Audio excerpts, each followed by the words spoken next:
예배하는 자들의 마음을 살피시는 주님이라고 하는 말씀의 제목으로 오늘 말씀의 은혜를 증거하고자 합니다.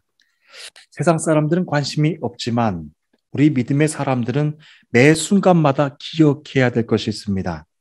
지금은 우리가 세상 사람들과 똑같은 한 공간 안에서 살아가고 있지만 믿음의 사람들은 장소가 아닌 시간의 공간 안에서 세상 사람들과 완전하게 분리되어, 완전하게 구별되어 살아가고 있음을 우리는 기억해야 됩니다. 창세기 12장부터가 그 기준점이 됩니다. 창세기 12장에서 하나님이 아브라함을 부르셨습니다. 하나님이 아브라함을 부르셨던 것은 특별히 그가 믿음이 있었거나 아브라함이 신실한 사람이었기 때문이 아닙니다. 거기에서 중요한 것은 사람이 아니라 하나님이셨습니다.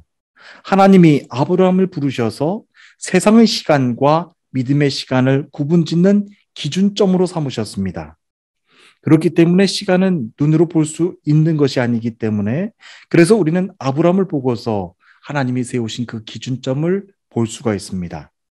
아브라함 이후부터는 하나님이 세상 사람들과 구별하신 믿음의 후손들을 통하여 이 세상의 역사를 구원의 역사로 이끌고 가고 계십니다. 그렇게 믿음의 사람들은 세상 사람들과 함께 섞여서 살면서도 늘 그들과는 구별되어 살고 있다라고 하는 것을 우리는 기억해야 됩니다.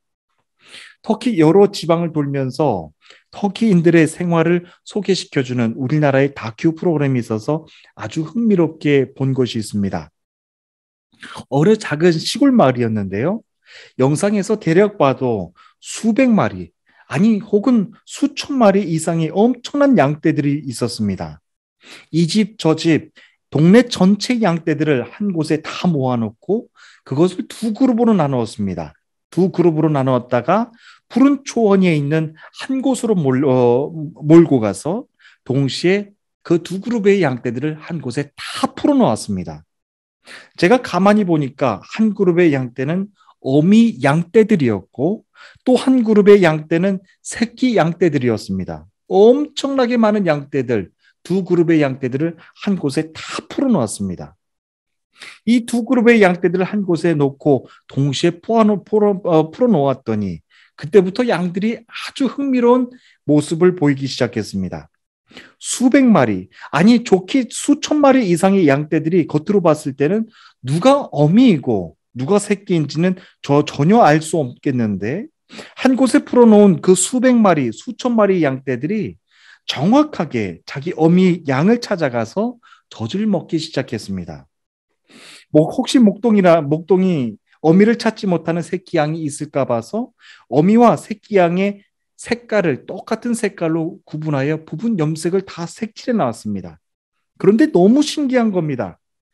서로 섞여 있던 수백 마리 양들이 어떻게 서로를 알았는지 순식간에 어미가 새끼 양들과 상봉해서 젖을 먹여주는 장면이 있었습니다. 혹시라도 잘못 찾아온 새끼 양이 있더라도 여러분, 어미 양은 불쌍하다고 해서 받아주는 게 아니었습니다. 아주 매몰차게 자기 새끼가 아니면 절대로 젖을 주지 않는 모습을 보였습니다. 저는 그 장면이 아주 인상 깊게 다가왔습니다. 수많은 양떼들이 한 곳에 다 섞여 있었는데 새끼 양은 정확하게 자기의 생명의 젖을 주는 자기 어미 양을 찾아갔고요. 어미 양도 자기 새끼 양을 정확하게 구별하여 찾았습니다. 자기 양과 다른 양은 정확하게 구분하여서 생명의 젖을 먹여주었습니다. 여러분, 하물며 동물의 세계도 이렇게 정확하게 구분하는데요. 하나님을 만난 믿음의 사람들의 모습도 마치 이와 비교할 수 있지 않을까 저는 생각이 들었습니다. 우리는 오늘도 세상 사람들과 함께 섞여서 살아가고 있습니다. 그들의 문화를 함께 경험하고 그들의 음식을 함께 먹고 그들과 함께 섞여서 살아가고 있습니다. 하지만 오늘도 나에게 참 생명을 주시는 참 생명을 먹여주시는 분은 오직 하나님이시라고 하는 것을 우리는 정확하게 경험하면서 살아가고 있습니다. 그리고 선하신 하나님의 인도하심을 신뢰하고 담대히 살아가는 사람들이 바로 우리 믿음의 사람들의 삶입니다. 그래서 하나님 없이 살아가는 세상 사람들과 하나님과 늘 동행하면서 살아가는 믿음의 사람들과의 성공과 실패의 기준도 아주 명확하게 갈리게 됩니다. 하나님 없이 살아가는 세상 사람들은 같은 공간에 놓인 수없이 많은 양떼들 사이에서 자기가 굶지 않도록 끝까지 생존하면서 살아남는 것이 세상 사람들의 성공 기준입니다. 어미 양은 자기 새끼 양이 아니면 절대로 젖을 주지 않기 때문에요. 어미 양 없이 살아가는 새끼 양들은 참 양식이 아닌 자기가 먹고 살 수 있는 것이라면 닥치는 대로 다 먹고 살아야 되는, 그래서 무엇이든지 가리지 않고 생존해야 되는 것이 바로 어미 없이 살아가는 양들입니다. 그것이 하나님 없이 살아가는 세상 사람들의 모습과도 비교할 수 있을 것 같습니다. 하지만 하나님과 늘 동행하면서 살아가고 있는 우리 믿음의 사람들에게 성공은요, 자신을 살 수 있도록 참 양식을 먹여주시는 하나님을 잃어버리지 않고 그분과 날마다 동행하면서 살아가는 것이 우리 믿음의 사람들의 성공입니다. 오늘 본문의 말씀은 드디어 이스라엘 백성들의 출애굽이 본격적으로 시작되는 말씀입니다. 하나님이 그 먼 옛날 아브라함을 부르셔서 세상의 시간 속에서 구원의 역사를 구분 지으셨을 때처럼 이번에도 하나님은 모세를 택하여 부르셨습니다. 모세를 부르셔서 이스라엘 백성들을 애굽의 시간으로부터 하나님이 이끌고 나오시는 출애굽의 구원의 시간으로 구분짓게 해주셨습니다. 시간은 눈으로 볼 수가 없습니다. 하지만 먼 옛날 아브라함을 통하여서 세상의 시간과 구원의 시간을 구분하셨던 것처럼 이번에는 모세를 통하여서 하나님은 애굽의 시간 속에서 출애굽의 시간을 구분짓게 해주셨습니다. 여러분 생각해 보시길 원합니다. 430년 동안이나 내 나라가 아닌 외국에서 노예로 살았던 이스라엘 백성들이었습니다. 그러니 이스라엘 백성들은 애굽을 벗어나는 것만으로도 너무 행복하다 생각했을 것입니다. 그런데 성경은 우리들에게 큰 충격을 전해줍니다. 정작 이스라엘 백성들이 애굽에서 사는 것을 더 원했고 더 좋아했습니다. 애굽은 모든 게 다 풍성하고 갖춰졌기 때문입니다. 그렇기 때문에 우리는 이스라엘 백성들에게 출애굽의 사건은 단순히 억압됐던 곳에서 탈출하여 자유와 해방의 기분만으로 봐서는 안 될 것입니다. 어마어마한 양들의 무리가 함께 뒤섞여 있을지라도 어미 양과 새끼 양이 정확하게 알아보며 만났던 것처럼 이스라엘 백성들이 애굽을 떠나 더 넓은 세상 사람들과 함께 섞여 살면서도 세상과 하나님을 정확하게 구별하여 살아가는 것입니다. 그리고 하나님이 애굽을 나오게 해주신 출애굽의 목적을 정확하게 기억하고 날마다의 삶을 헤쳐나가는 것입니다. 출애굽기 3장 12절 말씀을 보시면요, 하나님의 모세를 부르셔서 애굽에서 이스라엘 백성들을 출애굽하라고 하는 명령의 말씀을 이렇게 기록하고 있습니다.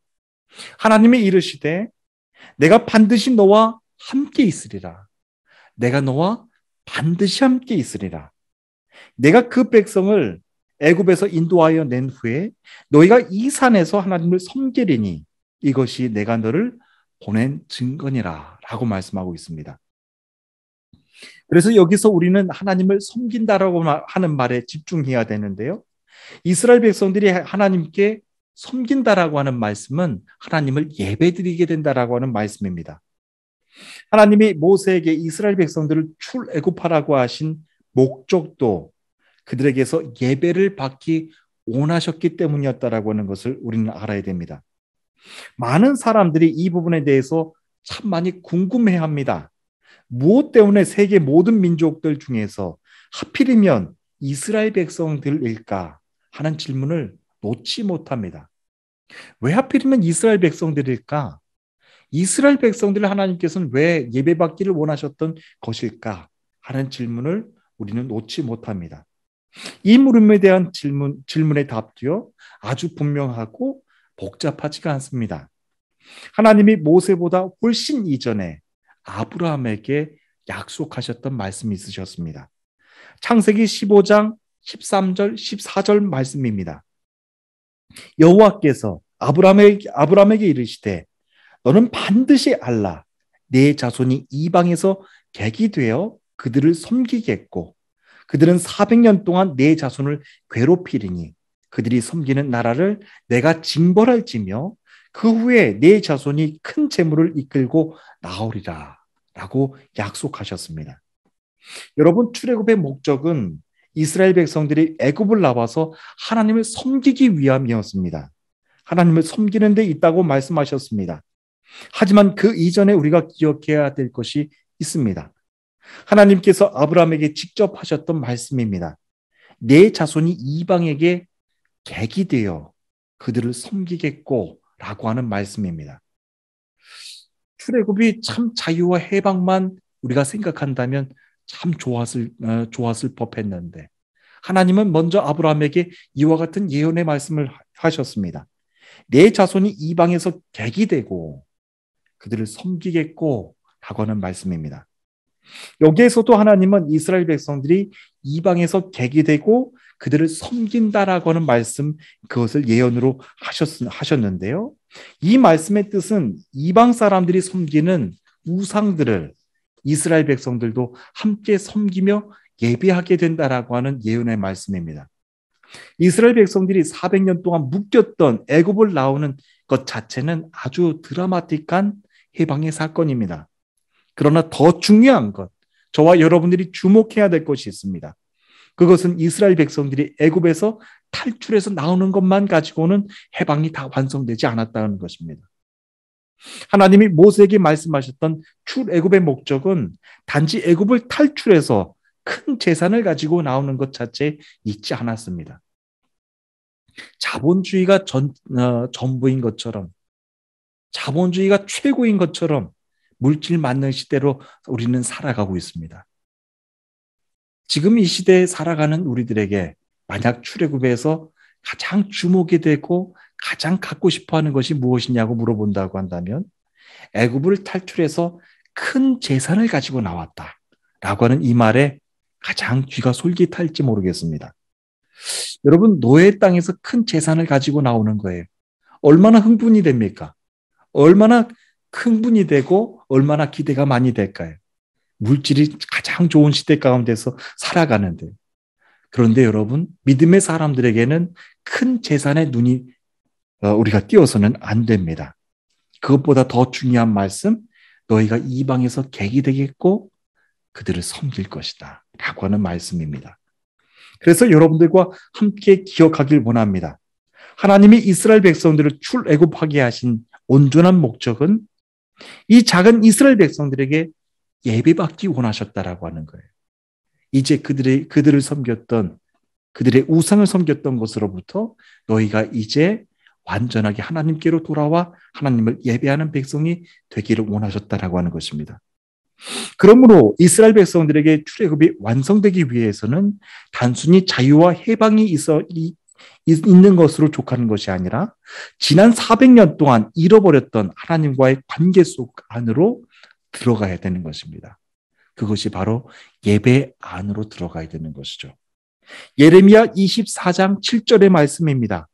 내가 여호와인 줄 아는 마음을 그들에게 주어서 그들이 전심으로 내게 돌아오게 하리니 그들이 내 백성이 되겠고 나는 그들의 하나님이 되리라 라고 말씀하셨습니다. 예레미야 선지자가 전했던 말씀도 마찬가지였습니다. 내가 여호와인 줄 아는 마음을 그들에게 주어서 라고 하는 말씀입니다. 오늘날 많은 크리스찬들이 하나님을 믿고 있다고 하면서 사실 하나님을 잊고 살아가는 경우가 참 많습니다. 내가 여호와인 줄 아는 마음을 그들에게 주어서 라고 하는 이 말씀을 예언자가 직접 대언한 말씀입니다. 오늘날 우리는 하나님께 항변할지 모르겠습니다. 하나님, 우리는 이미 하나님을 알고 예배를 드리고 있는데요. 그런데 하나님은 우리를 그렇게 보시지 않는다는 거예요. 내가 여호와인 줄 아는 마음을 너에게 주었다. 네가 전심으로 내게 오기를 원하고 네가 내 백성이 되기를 원하고 나는 너의 하나님이 되기를 원한다 라고 하는 말씀으로 우리는 나에게 적용하여서 전해드릴 수 있을 것입니다. 저는 오늘 이 예배를 드리면서도 정말로 우리 모두에게 소원하는 말씀이 있습니다. 하나님은 오늘 이 시간에도 우리가 당신에게로 돌아와 예배하는 백성으로 세움받기를 원하신다라고 하는 것입니다. 전심으로 내게 돌아오길 원하고, 전심으로 내게 돌아와 너희가 내 백성이 되기를 원하고, 나는 너희의 백성이 너희 하나님이 되기를 원하노라 라고 하는 말씀입니다. 그래서 우리 믿음의 사람들에게 모든 실패의 시작은요, 예배를 자유롭게 드리고 있음에도 불구하고 그 예배 속에서 하나님의 영광을 경험하지 못하는 데서부터 시작이 됩니다.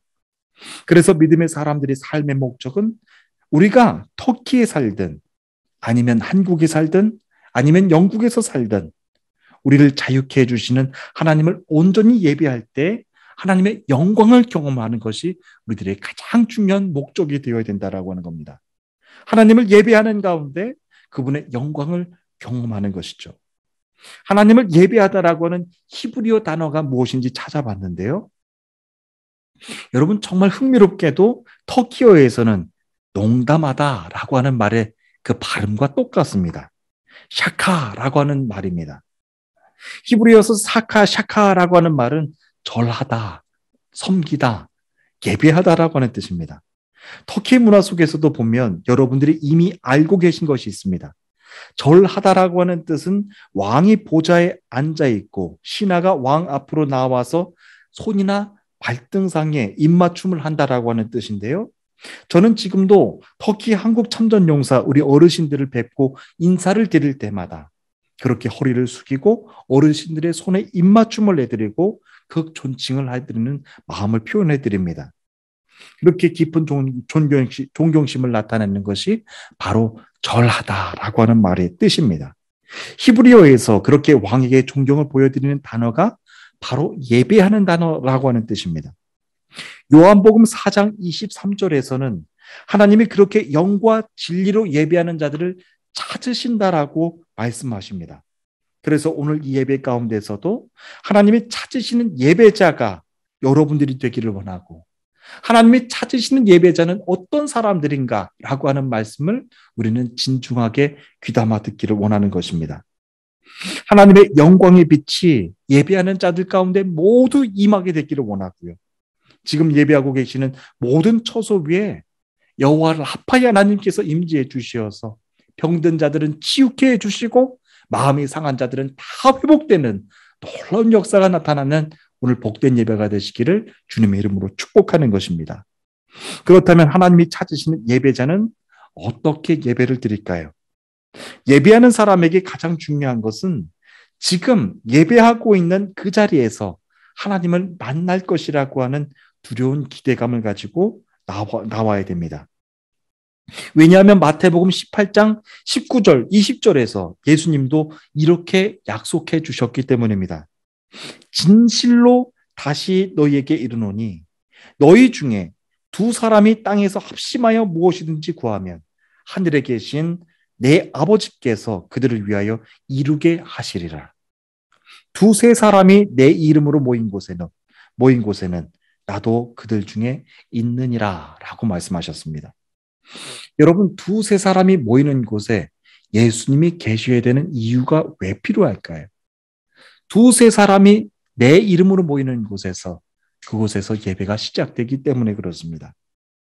두세 사람이 주님의 이름으로 모인 곳이 바로 교회입니다. 교회는 하나님을 예배하기 위한 곳이고 하나님을 기도하기 위한 처소입니다. 다시 말씀을 드리면 두세 사람이 하나님을 예배하기 모인 곳에는 우리 주님도 그곳에 항상 함께 계신다라고 하는 것입니다. 그러므로 하나님을 진정으로 예배하기 원하는 사람들은 두려운 마음으로 살아계신 주님을 지금 내가 이 현장 가운데서 만나고 있다라고 하는 그 두려운 마음을 가지고 하나님을 만나야 되는 것이죠.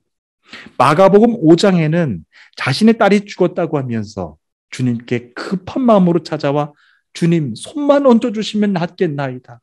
손만 얹어주시면 살겠나이다. 라고 하면서 간절하게 주님께 나왔던 회당장 야이로에 대한 말씀이 기록되어 있습니다. 그때 예수님이 회당장 야이로와 함께 길을 급하게 나서던 찰나였는데 갑자기 한 여인이 중간에 끼어드는 일이 벌어지게 됩니다. 그 여인은 무려 12년 동안이나 혈루병을 앓고 있어서 모든 병원 의사를 다 찾아가 치료를 받고 싶었지만 끝내 치료받지 못해서 처지가 아주 안타깝게 남겨진 그런 여인이었습니다. 성경에서 이 여인에 대해서 설명하는 것은 단 한 가지입니다. 이 여인의 이름이 무엇이고 어디에 살았던 여인이고 이 여인이 어떤 사회적인 계층의 사람이었고 어떤 일을 하고 있었던 사람이었는지 아무런 정보가 하나도 없습니다. 사람들과 함께하지 못하고 그저 외롭게 살았다라고 하는 것 외에는 남겨진 정보가 하나도 없습니다. 한 가지, 그녀가 많은 의사들에게 많은 괴로움을 받았고 가진 것도 다 허비하였더라라고 하는 말씀이 이 여인에 대한 전부의 말씀입니다. 바로 그때 이 여인은 예수님이 지나가신다라고 하는 소문을 들었습니다. 사람들 앞에 나설 수 없는 형편이었기 때문에 예수님을 꼭 만나고 싶어서 사람들을 밀치고 오직 주님만 바라보고 앞으로 나갔습니다. 그리고 예수님의 옷자락만 만져도 자신의 병을 고칠 수 있을 거라고 하는 믿음을 가지고 예수님의 옷자락을 살짝 만졌습니다. 그때 그 여인은 어떤 마음을 가지고 사람들을 뚫고 예수님께로 나갔을까요? 12년 동안 한 번도 이랬던 적이 없었을 것입니다. 어떤 마음을 가지고 예수님께로 나갔을까요? 그리고 이제는 의사가 아니라 예수님께로 나아가 주님의 옷자락만 만져보겠다라고 하는 그 마음은 또 어떻게 갖게 된 것일까요? 여러분 한번 생각해 보십시오. 이 여인이 자기 모든 재산을 다 써버렸을 정도로 자기 병을 그렇게 고치고 싶었는데 고치지 못했습니다. 다 허비했던 사람이었습니다. 그런데 자기 병을 고치고 싶어서 지금까지 만났던 수많은 의사들을 만나면서 지금 예수님께 했던 행동처럼 의사들의 가운만 스쳤던 그런 여인이었을까요? 가운만이라도 스쳤던 그런 여인이었을까요? 수없이 많은 의사들을 만나면서 이 의사의 가운만이라도 만지면 내 병이 낫겠다 라고 했던 여인이었을까요? 여러분, 그것은 절대 아닙니다. 수없이 많은 의사들을 만났으면서도 불구하고 지금 이 여인이 보이는 행동은 오직 주님만이 만났을 때 했던 행동의 모습이었습니다. 수없이 많은 의사들을 만났으면서도 불구하고 그들은 의사일 뿐이지 예배의 대상은 아니었기 때문에 그렇습니다.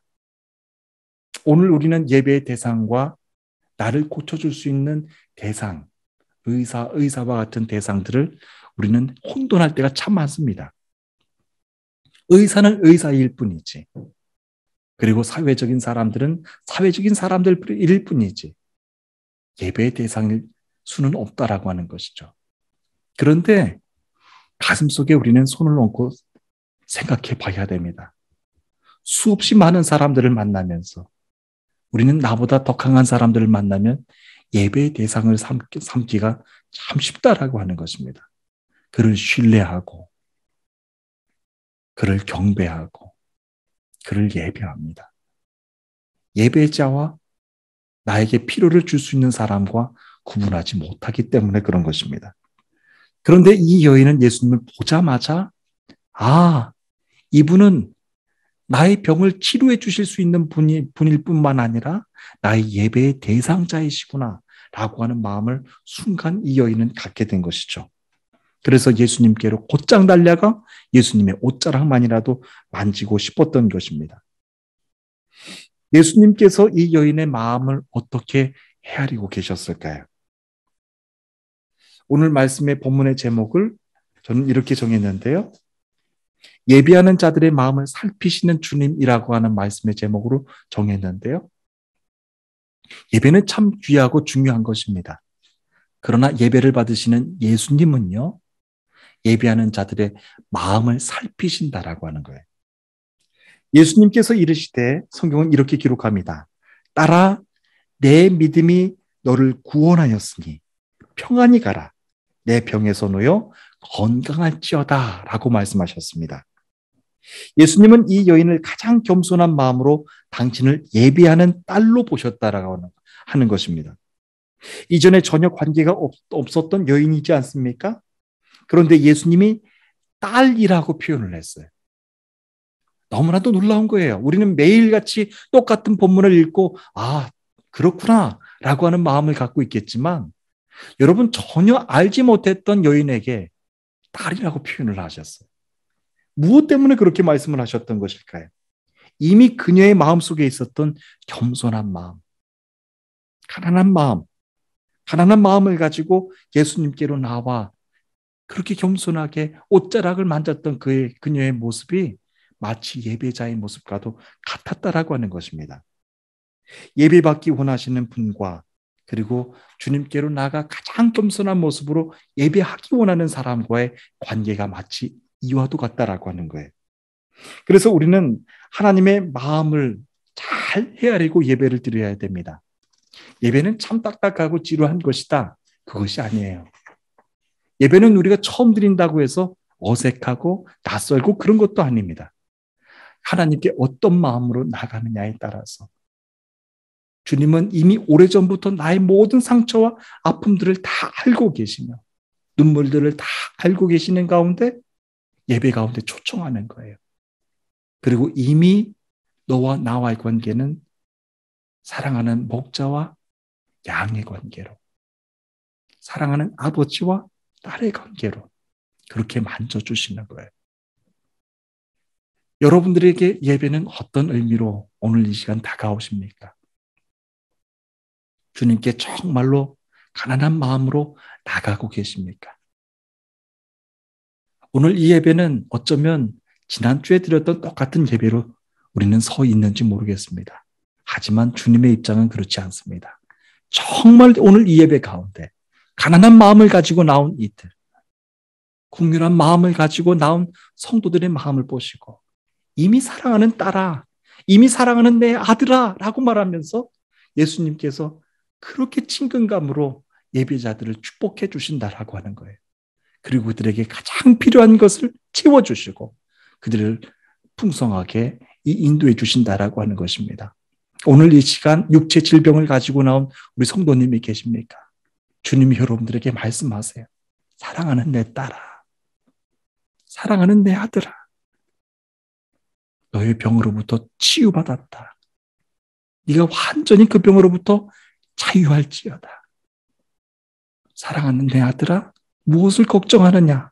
무엇을 염려하느냐? 내가 너와 함께 하겠다. 라고 말씀해 주시는 거예요. 정작 이 여인은 예수님께 한마디도 하지 못하고 있습니다. 정작 이 여인은 예수님께 어떤 일이 일어나고 있는지, 자신을 처음 보는 예수님이 자신을 딸이라고 부르시는 것에 대해서 당황했을지 몰라요. 이 여인은 한마디도 드리지 못하고 있는데 예배를 받으시는 주님이 이 여인은 그렇게 축복하고 계시는 것입니다. 예배 가운데 주시는 축복이 어떤 것인지 예수님께서 여러 가지 말씀을 하셨어요. 딸아, 내 믿음이 너를 구원하였다. 예배의 가장 큰 축복은요, 죄인이 구원받는 축복이에요. 그리고 딸아, 평안히 가라. 우리가 예배를 드리기 전에는 어떤 고민과 걱정과 근심을 가지고 나왔지만 예배를 드리는 가운데서 주님께서 평안히 가라 라고 말씀하실 정도로 모든 문제들이 다 평안하게 풀리게 되는 거예요. 그리고 또 내 병에서 놓여 건강할지어다. 건강의 은혜, 건강의 복으로 세상을 살아가는 거예요. 그것이 예배자에게 주시는 주님의 축복입니다. 오늘도 우리는 어쩌면 제대로 갖추어 드리는 예배는 아직도 드리지 못하고 있는 상황입니다. 코로나 때문에 시작했던 온라인 예배였는데 여러 상황들이 겹쳐서 오늘도 온라인으로 우리는 예배를 드리고 있습니다. 저는 이 시기를 지나면서 성도님들과 대면으로 하나님을 예배했던 그때 그 시절이 너무나도 그립고 또 돌아가고 싶은 마음이 얼마나 간절한지 모릅니다. 하지만 우리 함께 기억하기를 원합니다. 오늘도 이 예배를 받으시는 분은 하나님이시라고 하는 것. 오늘도 이 예배를 받기 원하시는 분은 하나님이셨고 사랑하는 아들아, 딸아 라고 부르면서 오랜 동안 우리들의 모든 아픔들을 이미 헤아리면서 만나고 계시는 주님이 계시다라고 하는 것. 온라인이라도 좋아요. 저는 우리 터키에서 살면서 가파도키에 갈 때마다 그렇게 큰 은혜가 되잖아요. 지하 11층, 12층에서도 하나님을 찬송했잖아요. 거기서도 보니까 주일학교가 있더라고요. 어린 자녀들을 주일학교에서 성경을 가르치고 찬송을 가르치고 그 지하 성전에서 숨도 간신히 쉴 수 있는 그곳에서 하나님을 경배했잖아요. 그때는 무슨 인터넷이 있었겠어요. 더 지금보다 어려운 환경 가운데서 그런 하나님을 예배했었는데 하나님이 그와 같은 성도들의 믿음을 귀하게 축복해 주시잖아요. 오늘도 여러분들이 계시는 모든 처소 위에 성령님의 놀라우신 은혜와 축복이 함께 머무시기를 바라고 우리가 언제 될지는 모르지만 정말로 대면하여서 우리가 만날 때는 정말 우리가 다 함께 포옹을 하고 정말로 축제의 그런 자리 가운데서 주님을 영접하고 주님께 기쁘게 예배드리는 그날이 꼭 돌아오게 해주실 줄로 믿습니다. 여러분, 주님이 축복해 주셨던 것처럼 건강하십시오. 모든 문제로부터 평안히 돌아가십시오. 주님께서 여러분들과 다 함께 해주실 줄로 믿습니다. 다 함께 기도하시겠습니다.